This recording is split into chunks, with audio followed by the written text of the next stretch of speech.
Легенда индейцев о Золотой пещере башни Дьяволов. Время не стерло в памяти индейцев легенды о Золотой пещере, и до сих пор многие отважные искатели продолжают ее поиск.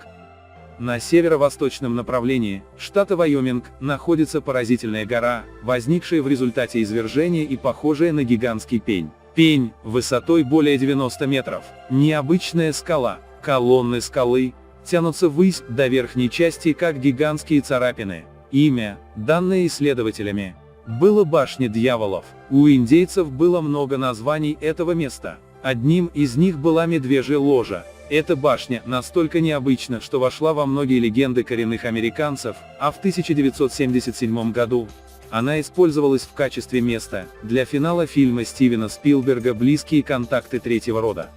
Легенда башни Дьяволов.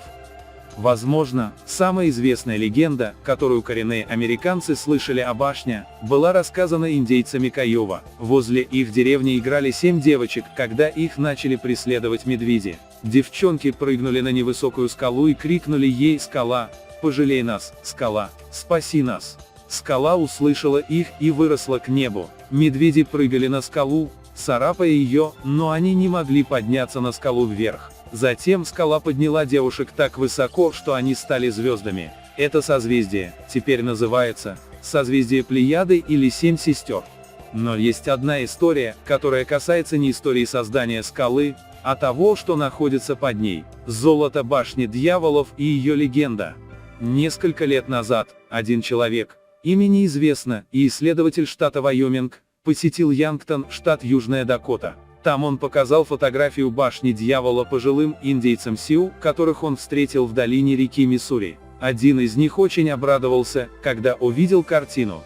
«Был ли найден проход у основания башни?» – спросил старый индеец. Когда исследователь ответил, что не знает ни о каком проходе под скалой, индейцы стали что-то возбужденно обсуждать на своем языке. С большим трудом исследователю удалось уговорить индейца рассказать ему старинную легенду о башне. Много лет назад 3 храбрых воина охотились возле башни скалы. Исследуя скалы у подножия горы, охотники обнаружили проход под башней. Индейцы сделали факелы из сосновых веток и смолы для освещения и начали исследовать туннель.